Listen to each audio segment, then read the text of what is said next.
다윗의 통치 만렵, 제가 그렇게 표현을 했습니다. 왜 이게 다윗의 통치 만렵이라고 짐작을 할 수 있습니까? 사무엘하 몇 장이지요? 24장입니다. 그러면 사무엘하 24장이 이 성경의 어디쯤에 해당이 됩니까? 지금 사무엘서 입장으로서는 맨 마지막 장이지요. 그 다음에 뭐가 나옵니까? 성경. 요거는 이제 예레미야 선지자가 썼습니다. 열왕기 상이 전개가 되는데 열왕기 상 1절에 보니까 1장 1절에 보니까 다윗 왕이 나이가 어떠하다고 되어 있습니까? 예, 다윗 왕이 나이가 많아서 늙었다.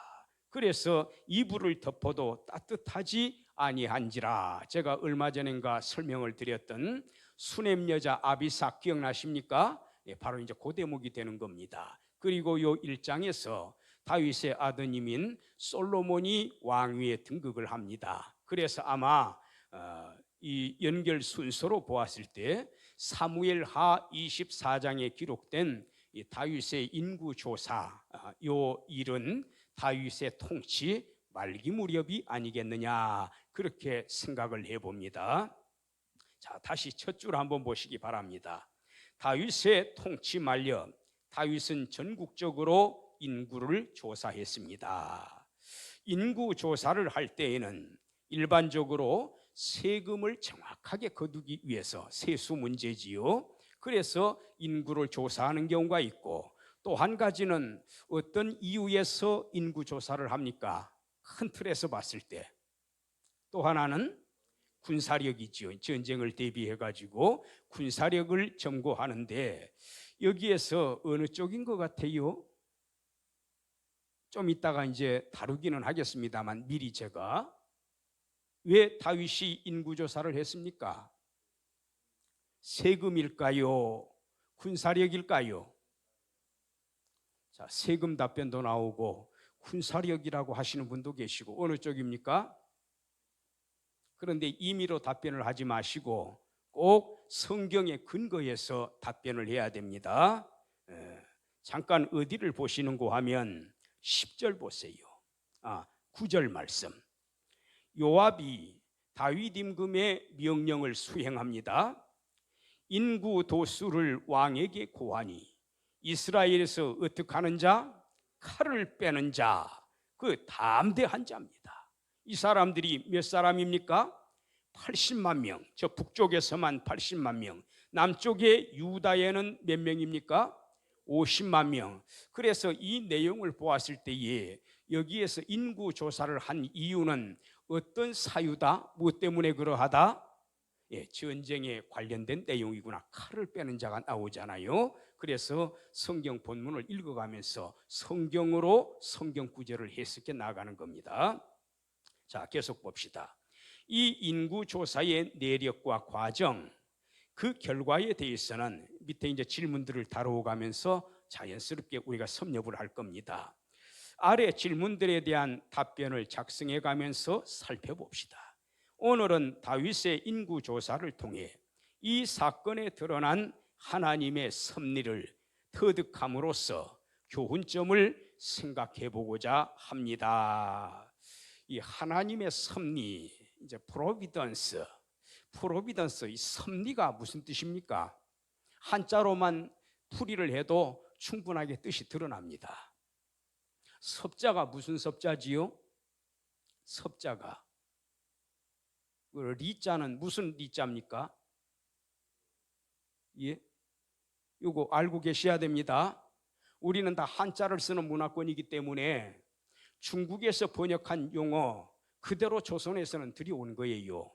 1880년대 초에 만주에서부터 성경이 번역이 됐는데, 그때부터 중국 한자 성경 그리고 중국어로 되어 있는 신학 서적들, 그거를 10분 참고합니다.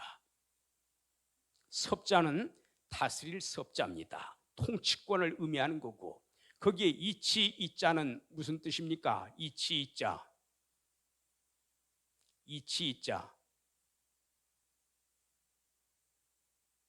거기에 이치 이자, 이라고 하는 것은 하나님께서 자기 자신의 이치에 따라서 세상을 다스리신다. 하나님께서 자기의 논리입니다. 자기의 이치에 따라서. 여기 자기의 이치라고 하는 것은 익숙한 말로 표현하면은 하나님의 뜻을 말하는 거예요. 하나님의 뜻대로, 하나님께서 의도하신 대로 우주 삼라만상 역사를 이끌어 가신다, 통치하신다. 그래서 이것을 섭리라고 합니다. 창조는 뭘 말하는 겁니까? 우주 만물을 6일 동안에 지으신 일, 그게 창조입니다. 그러면 하나님께서는 우주 삼라만상을 창조하시고 나서 후퇴해 계시는 분입니까? 버려두시는 분입니까? 창조하신 우주 삼라만상을 자기의 뜻대로 다스려 나가신다. 그래서 창조와 섭리라고 하는 것은 양대 기둥에 해당이 됩니다. 하나님이 우주 만물을 지으셨다. 그리고 지으신 우주 만물을 어떻게 하신다? 자기 뜻대로 다스려 나가신다. 그래서 창조와 섭리, 우리 신학에서 하나님의 특히 역사, 하나님이 다스려 나가시는 역사를 이야기할 때 양대 기둥과도 같은 용어들이다. 그래서 하나님의 창조와 섭리는 단어가 거의 붙어서 같이 나오는 경우가 많아요. 창조 따로 섭리 따로가 아니라 창조의 하나님, 섭리의 하나님, 우리는 그렇게 고백을 합니다.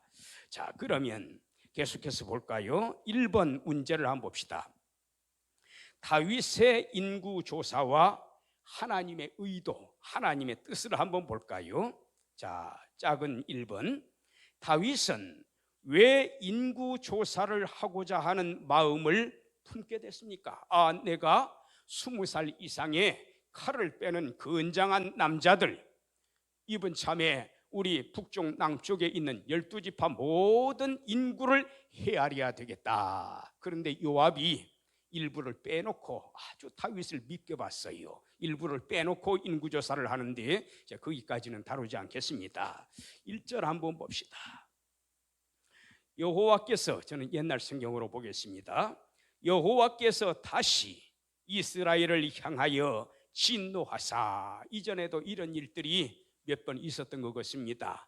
우리 성경에는 사사건건 다 기록을 하지 않지만 여기 다시 한 걸로 봐서 이전에도 몇 번 이런 유사한 사례가 있다.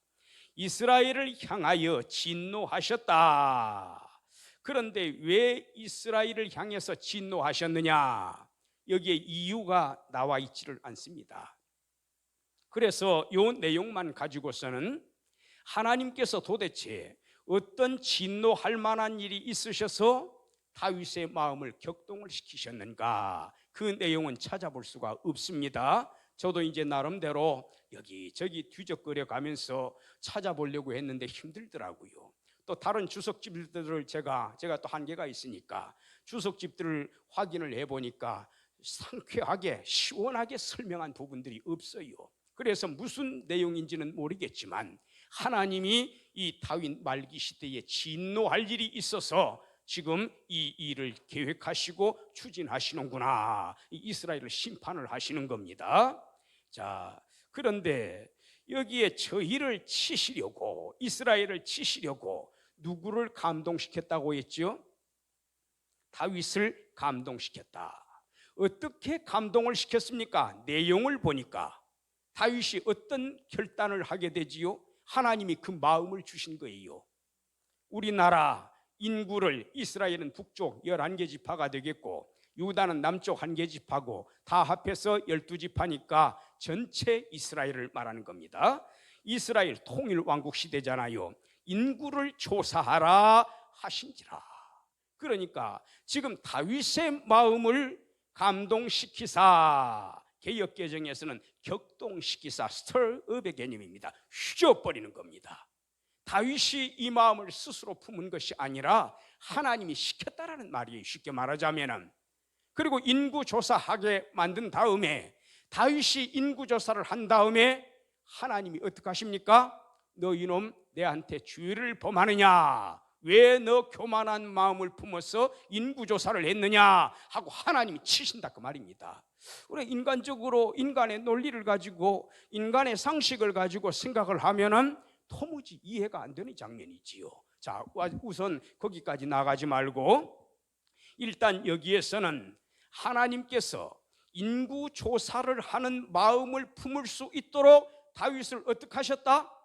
격동하셨다. 거기에 답을 한번 적어보세요. 삼하 24장 1절 해놓은데 왜 인구조사하려는 마음을 품게 됐지요? 답을 적으세요. 하나님께서 다윗의 마음을 격동시키셨다. 그래 적으세요. 하나님께서 다윗의 마음을 격동시키셨다. 자, 하나님께서 다윗의 마음을 격동시켰다. 다윗이 어떤 마음을 품었느냐? 바로요, 인구 조사를 내가 해야 되겠다, 이 마음을 품도록 하신 거예요. 자, 그 다음에 여기 덮지 마시고 어디를 보시는고 하면은 역대상을 보시기 바랍니다. 뒤에 제가 다 장절 표시를 해놨습니다. 역대상 21장, 역대상 21장.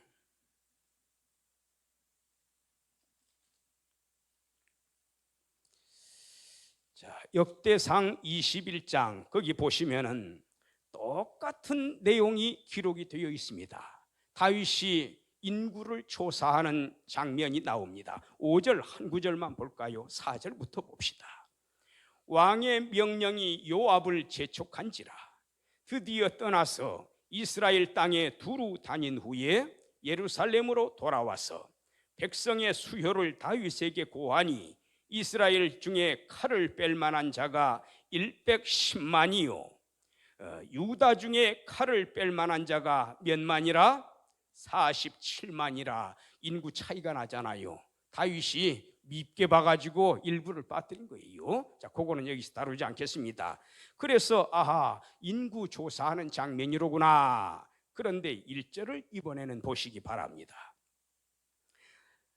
누가 일어나서? 사탄이 나오지 않습니까?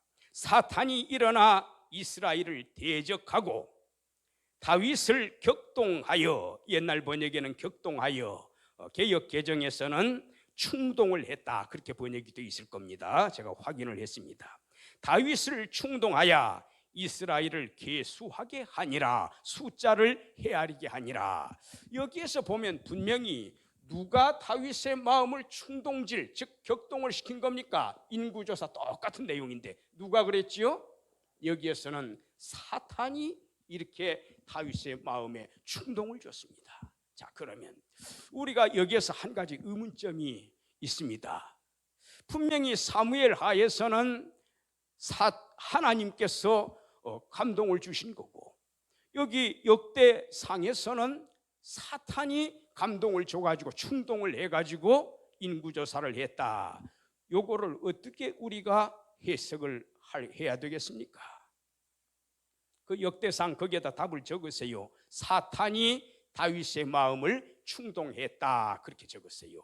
사탄이 다윗의 마음을 충동했다, 충동질을 한 겁니다.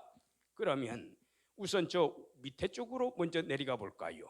작은 2번에 위의 답변으로 작성하신 1번에서는 누가 다윗을 감동을 시켰다?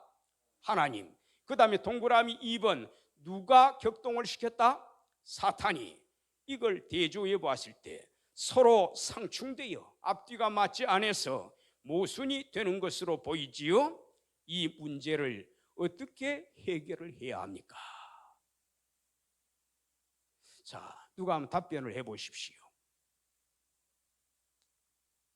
우리는 분명히 공부하기를 하나님의 말씀은 1.1획도 오류가 없는 완전 영감, 플래너리 인스피레이션, 또 축자 영감, 따를 축자, 글자 자자, 글자 한자 한자까지, 그래서 축자 영감은 verbal inspiration 또는 verbal plenary inspiration, 완전 plenary verbal inspiration, 완전 축자 영감을 주장합니다. 오류가 없습니다. 그런데 사무엘서에서 말씀하는 거하고 역대기에서 말씀하는 거하고 다르지 않습니까? 이 문제 어떻게 해결할 겁니까? 좀 속 시원하게 답변 좀 해보세요. 자, 그러면은 또 또다시 제가 욥기 한 구절만 좀 보도록 합니다.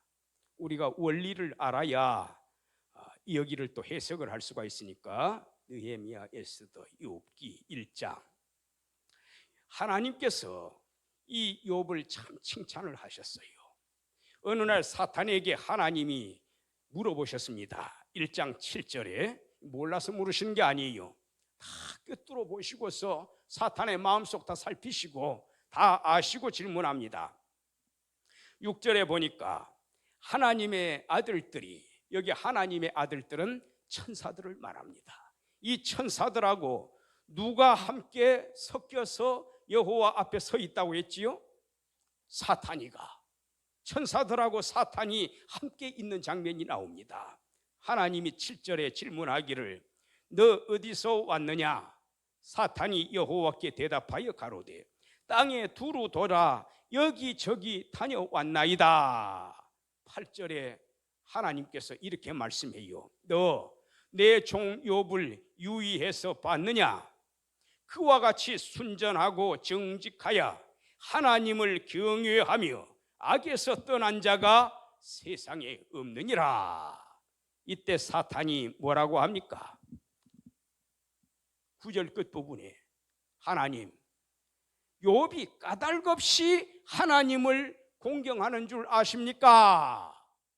10절에 이르기를 하나님께서 복을 주셨지 않습니까? 그 집과 그 모든 소유물을 산 울타리로 빙빙빙 둘러주심이 아니니까. 산으로 울타리를 삼을 정도로 얼마나 재산이 많았고 갑부였길래. 그래서 10절 후반부에 그 소유물로 땅바닥에 널리게 하였나이다. 그러니 욥이 하나님을 경외하는 것이지 까닭 없이 경외하오리까. 11절에 뭐라고 합니까? 이제 주의 손을 펴서 그의 모든 소유물을 치소서.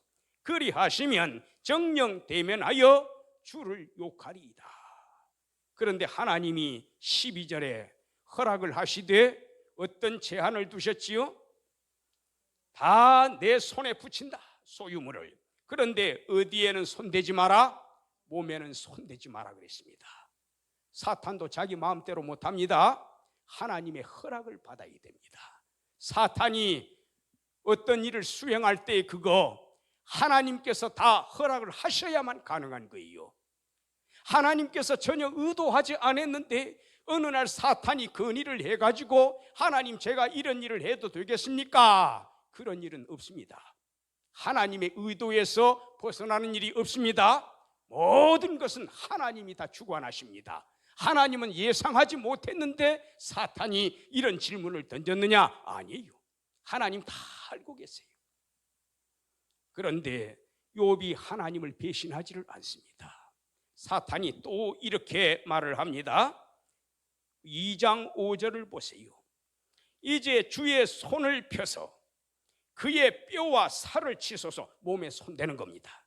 그리하시면 정령 대면하여 주를 욕하리이다. 바라크라는 단어를 쓰고 있는데 아까도 마찬가지입니다. 히브리어의 PL어법을 사용합니다. 강조 용법이에요.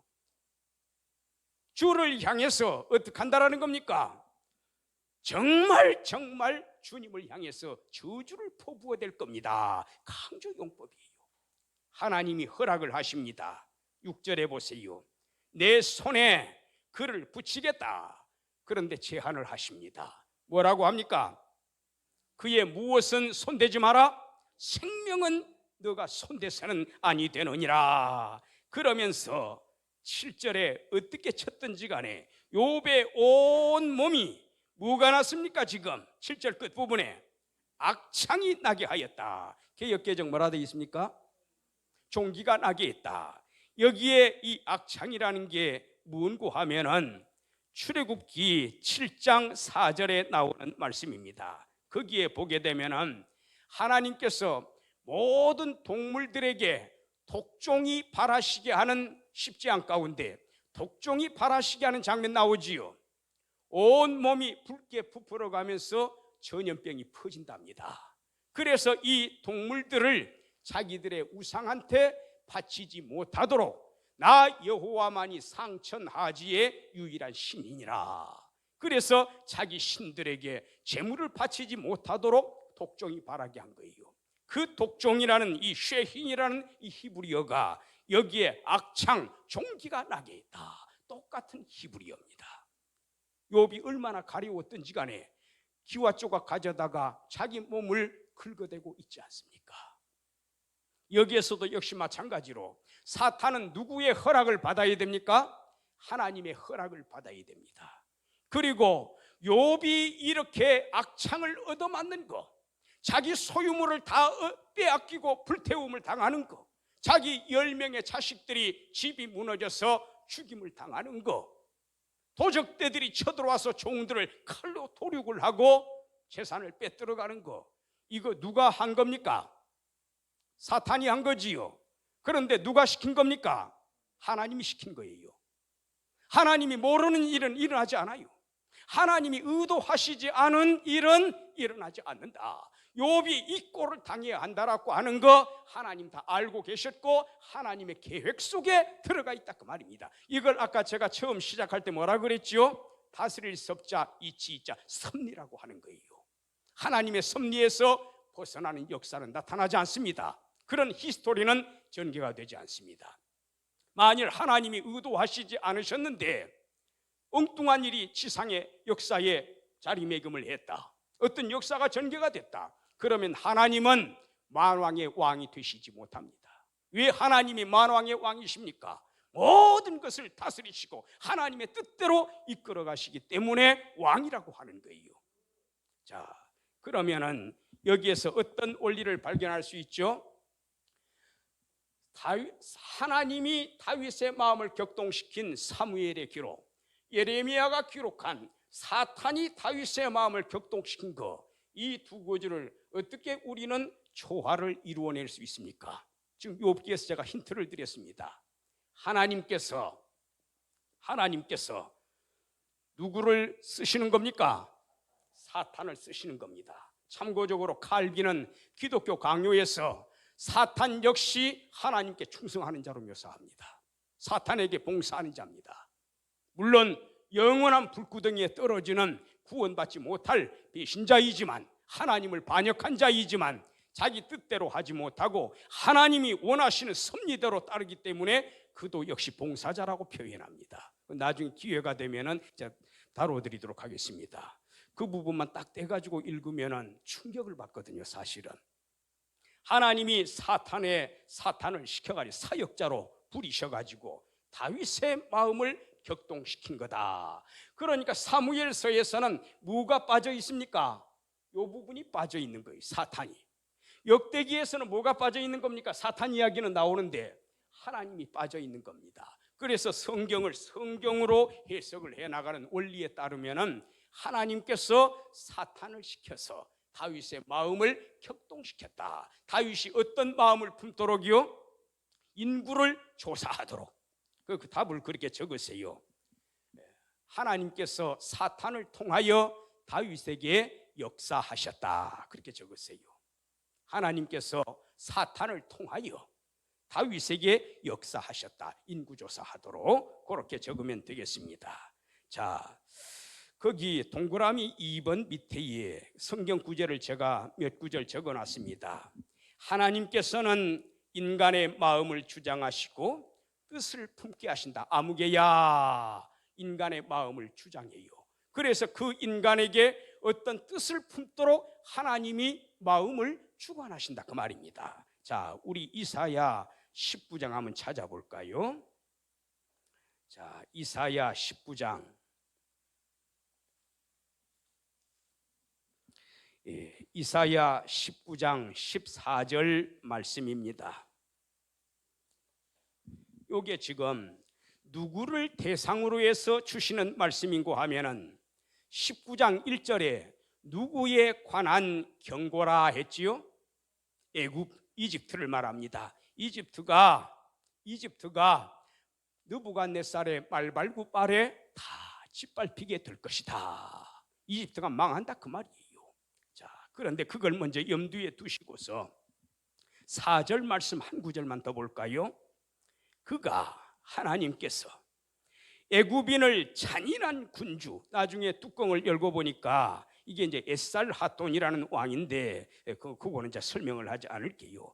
군주의 손에 붙이시리니 포악한 왕이 그들을 치리라. 주 만군의 여호와의 말씀이니라. 그 다음에 어디를 보시는고 하면은 12절을 한번 보시기 바랍니다. 너의 지혜로운 자가 어디에 있느냐? 애굽 사람들아, 너의 지혜로운 자가 어디에 있느냐? 그들이 만군의 여호와께서 애굽에 대하여 정하신 뜻을 알 것이요 곧 내게 구할 것이니라. 애굽에 지혜로운 자가 있다는 말입니까? 없다는 말입니까? 없다는 뜻입니다. 왜 애굽에 제갈공명 같은 지혜로운 자가 없다는 말입니까? 왜 그렇습니까? 하나님께서 애굽을 치시기 위해서 애굽에 지식 있는 자들을 다 패했다 그 말이에요. 전략을 짤 만한 사람이 없어요. 외국에서 쳐들어와도 속수무책이다 그 말입니다. 그래서 이집트에서 제갈공명 같은 모사를 다 제거하신 하나님이시다. 12절에 너의 지혜로운 자 어디에 있냐? 만군의 여호와께서 애굽에 대하여 정하신 뜻, 애굽을 짓밟으리라고 하신 이 뜻을 알 것이요 곧 내게 구할 것이니라. 그러나 지혜로운 자가 없도다. 14절에 한번 보세요. 여호와께서 그 가운데 사특한 마음을 섞으셨으므로 그들이 애굽으로 매사에 잘못 가게 함이니라. 여기 왜 애굽이 잘못된 길을 걸어갔습니까? 계속해서 하나님 앞에 범죄하고 징벌을 받을 그런 길을 걸어가야만 했습니까? 애굽이. 13절에 누구 때문이지요?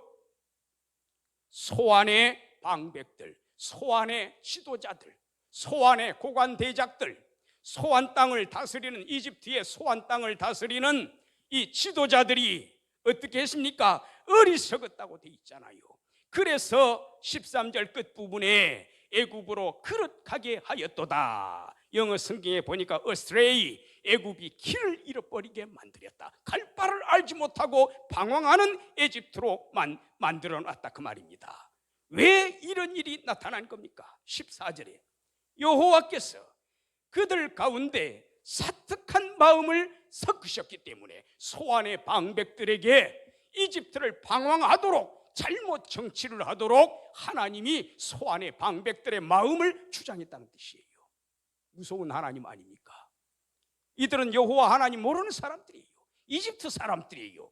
이집트의 정치자들의 마음을 하나님께서 주장을 해서 이집트가 방황하도록 만들었다. 그리고 외국 군대를 동원해가지고 쳐버리신 하나님이다 그 말입니다.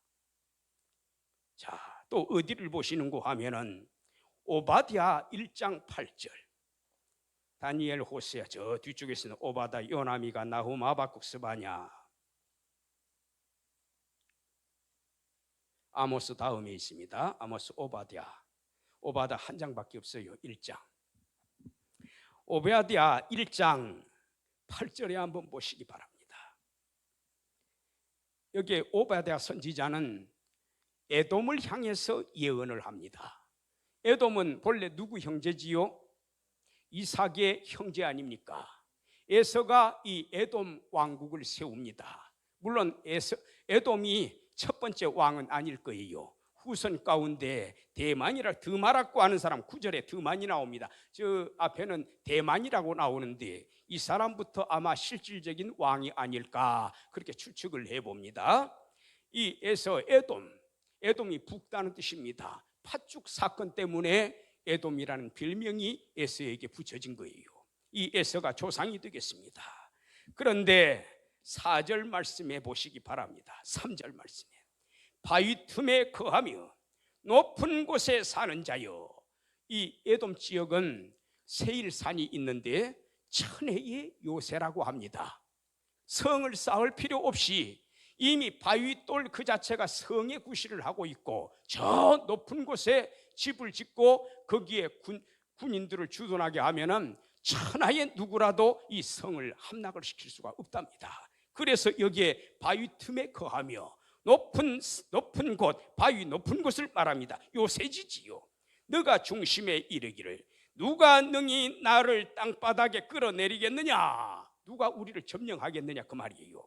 하니 너희 중심의 교만이 너를 속였도다. 에돔아, 내가 너를 속이고 있구나. 너희 이놈 교만한 자들이로구나. 4절에 너가 독수리처럼 높이 오르며 별 사이에 저 꼭대기를 벗어나서 저 별 틈바구니에 깃들인다 할지라도 나 하나님이 거기서 너를 끌어내리리라 하면서 도장을 콱 찍어버립니다. 누구 도장 찍혔습니까? 예, 나 여호와가 말하노라. 하나님이 도장 찍었기 때문에 취소 못한다 그 말입니다. 자,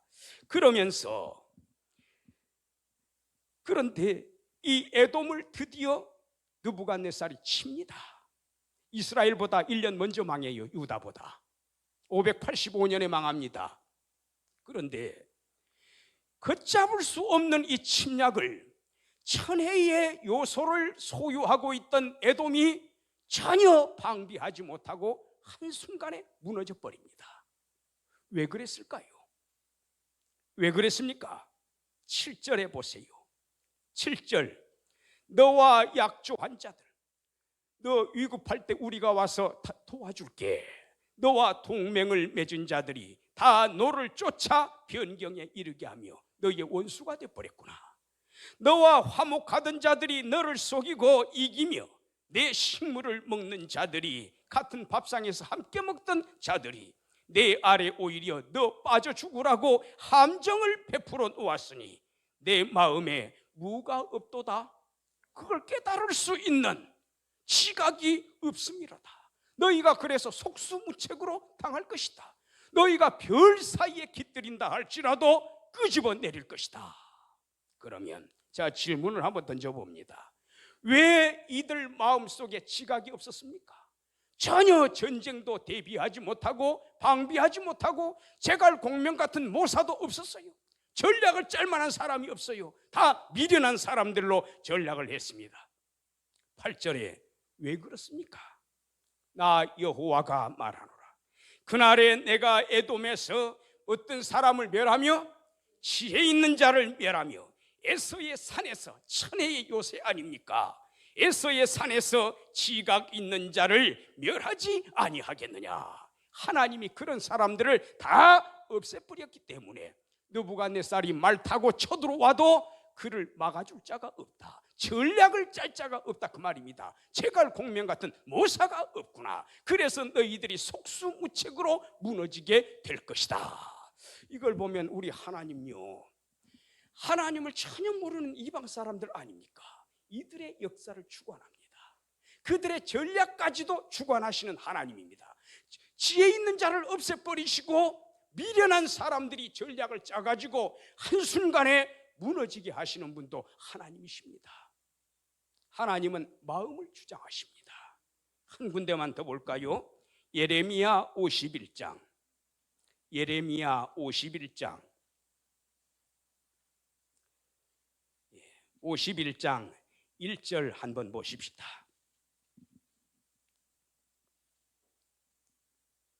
이게 어떤 대목인고 하면은 바벨론이 멸망하리라.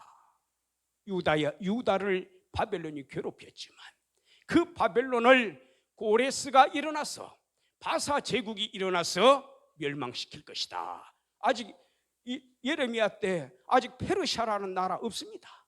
앞으로 될 일을 이야기하는 거예요. 51장 1절에 여호와께서 이같이 말씀하시되 보라, 내가 멸망시키는 자, 여기에 멸망시키는 자는 20절에 보니까 뭐라고 묘사됩니까? 20절에 아주 강한 자들이에요. 너는 나의 철퇴, 내가 너의 손에 안겨주는 철퇴, 곧 병기다. 내가 너로 열방을 파하며 너로 국가들을 멸하며. 여기에 너는 어느 나라를 말하는 겁니까? 페르시아, 바사를 말하는 겁니다. 하나님이 강한 바사를 등장시키겠다. 그런데 다시 1절로 돌아와서 보라, 내가 멸망시키는 자들의 마음을 일으켜. 여기에 멸망시키는 자는 누구지요? 바사를 의미합니다. 바사 제국을 일으켜서 어대를 치고 내 백성을 침탈한 바벨로니아를 치고 또 나를 대적하는 자 중에 처하는 자를 치되 내가 타국인을 바벨론에 보내요. 여기에 타국인은 누구를 말하는 겁니까? 페르시아를 말합니다. 메데 바사 제국을 말하는 거예요. 초대 임금이 누굽니까? 그 이전에도 20년 동안 왕자리에 있었지만 바벨론을 멸망시키고 나서 명실공히 우리가 알고 있는 그 광활한 페르시아를 세운 왕이 누굽니까? 고레스 왕입니다. 539년에 즉위를 하잖아요. 내가 타국인을 메데 바사, 여기에 왕은 고레스가 되겠습니다. 바벨론에 보내어 기질하여, 곡식을 기질하듯이 그 땅을 텅텅 비우게 하리니 재앙의 날에 그를 에워치리로다. 고레스가 바벨로니아를 친다라는 말씀입니다. 결국 유다를 멸망시켰던 바벨론은 누구에 의해서 망합니까? 바사에 의해서 망합니다. 이 모든 일들이 누구에게서 나왔습니까? 이 계획이 하나님에게서 나온 겁니다. 고레스는 하나님을 모르는 사람입니다. 하나님 믿는 사람 아닙니다. 그런데 고레스의 마음을 격동을 시켜가지고 바벨론을 치게 하신 분은 하나님이십니다. 우리 하나님은 그래서 의도하지 않는 일은 이 세상에 일어나지 않는다. 요거는 제 말이 아니고 저도 거기에 100번 동의합니다. 초대 교부 어거스틴이 한 말입니다. 하나님이 의도하시지 않는 일은 이 세상에 일어날 수가 없다. 하나님은 영원한 왕이시다. 하나님은 창조주일 뿐만 아니라 창조하신 우주 삼라만상을 다스려 가시는 임금이시다. 임금은 자기 뜻대로 하는 것이 임금의 위치다. 우리 하나님은 그와 같은 분이다. 그래서 이제 1번 어떻게 해결이 되셨습니까? 다윗은 왜 인구조사를 하고자 하는 마음을 품게 되었나? 하나님께서 사탄을 시켜서 다윗의 마음을 격동시켰기 때문이다. 그래서 하나님은 성경 다른 곳에 보니까 고레스의 마음도 주장하시는 분이요, 느부갓네살의 마음도 주장하시는 분이시요, 심지어 사탄의 마음도 주장하셔서 움직이시는 분이시로구나. 자, 그 다음에 두 번째 다윗의 고백인데 제가 조금 안내만 하고 마치도록 해야 될 것 같습니다. 다윗의 고백을 봅시다. 다윗은 인구조사 후에 자책을 했습니다. 자신이 큰 죄를 범했고 미련하게 행했다고 통회 자복했습니다. 그 짤막한 거니까 일단 보십시다. 사무엘하 24장. 자, 사무엘하 24장 10절에 한번 보세요. 10절에 24장 10절에 다윗이 인구수를 조사한 후에 그 마음에 어떻게 했다? 자책을 했다. 책망을 한 겁니다. 내가 왜 그랬던고? 여호와께 아뢰되 내가 이 일을 행함으로 뭐를 범했나이다? 큰 죄를 범했나이다. 조금 더 읽어보니까 종의 무엇을 사하여 주옵소서? 죄를 사하여 주옵소서. 내가 심히 어떡하게 행하였나이다?